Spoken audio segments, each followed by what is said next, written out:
नमस्कार, मैं हूं रंजीत झा। सीजेआई डीवाई चंद्रचूड़ के नेतृत्व में अदालतों ने यह एहसास कराना शुरू कर दिया है कि चाहे सरकार हो या फिर संवैधानिक पदों पर बैठे कोई व्यक्ति हो, कोई भी कानून से ऊपर नहीं है। हर किसी को न्याय के मंदिर में बराबर देखा जाएगा और जो गलत है उसे अदालत छोड़ने के मूड में भी नहीं आएगी। दरअसल आप सभी जानते हैं कि कैसे ईडी चीफ के मामले में सुप्रीम कोर्ट ने मोदी सरकार की खाट खड़ी कर दी।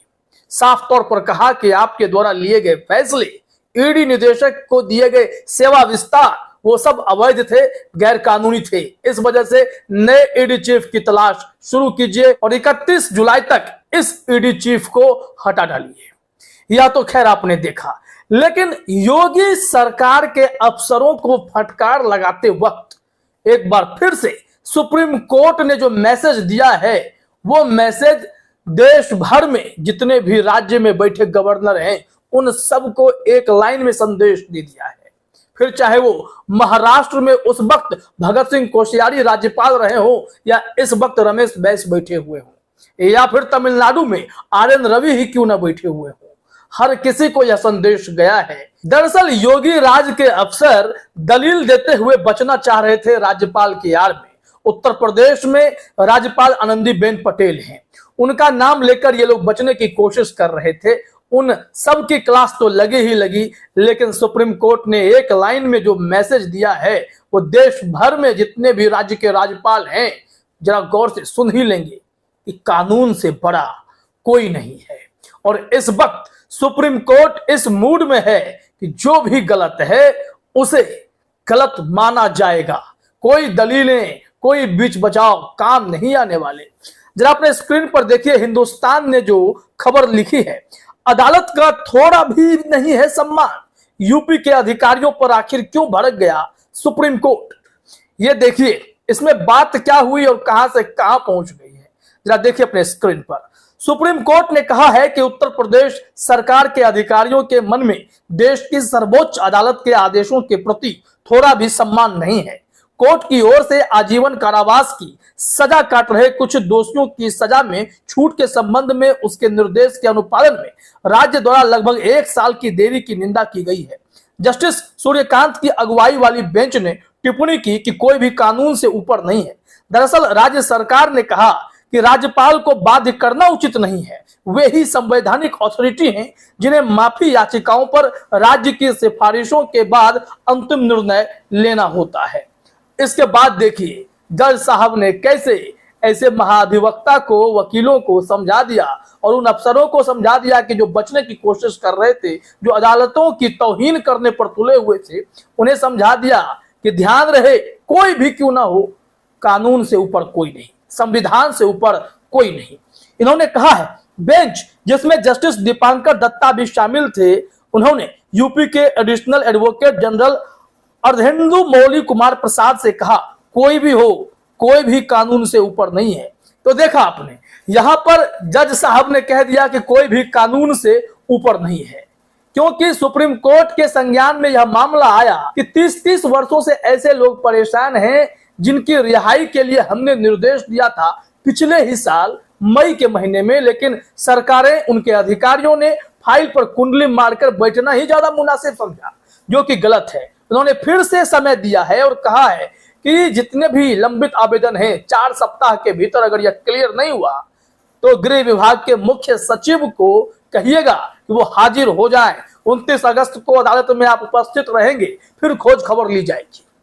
खैर यह अधिकारियों को फटकार लग रही थी, लेकिन इन लोगों ने कैसे राज्यपाल को इसमें फांस लिया और राज्यपाल को भी एक ही लाइन में सुप्रीम कोर्ट ने कह दिया कि जनाब संविधान से ऊपर कोई नहीं, और संवैधानिक पदों पर बैठे हुए व्यक्तियों की जवाबदेही तो और भी संविधान के प्रति होनी चाहिए, जवाबदेही होनी चाहिए, सक्रियता होनी चाहिए। लेकिन ये लोग फाइल लेकर बैठे रहते हैं और आदेश अपने हिसाब से तय करेंगे तो कैसे काम चलेगा।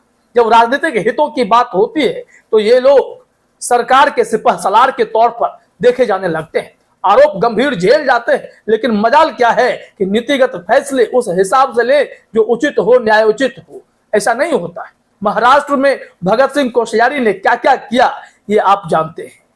तमिलनाडु में क्या हुआ, आर एन रवि ने कैसे एक मंत्री को बर्खास्त कर दिया जो उनके अधिकार क्षेत्र में भी नहीं था, उन्होंने वो काम करके दिखा दिया। तो ये सारी चीजें जो है घटनाक्रम जोड़कर आप देखिए कि राज्यपाल किस हद तक जाने लगे हैं और क्यों बार बार सुप्रीम कोर्ट को आईना दिखाना पड़ता है।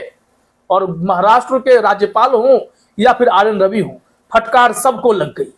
हम आपको इस खबर में बताने जा रहे हैं कुछ ऐसे राज्यपाल के बारे में जिन्होंने अपने फैसले से सबको चौंका दिया।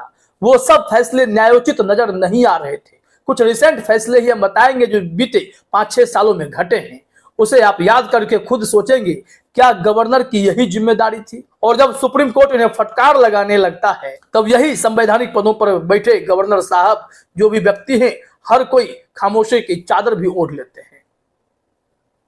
हम आपको ये सारी बातें बताएं, लेकिन उससे पहले जरा देख लीजिए कि योगी सरकार के अधिकारियों को फटकार कैसे लगी।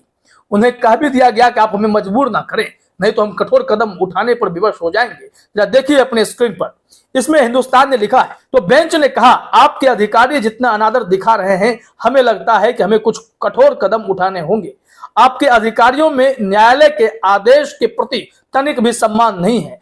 आपके राज्य में यही हो रहा है। योगी सरकार को जोरदार फटकार लगा दी गई, इनके अधिकारियों को फटकार लगा दी गई।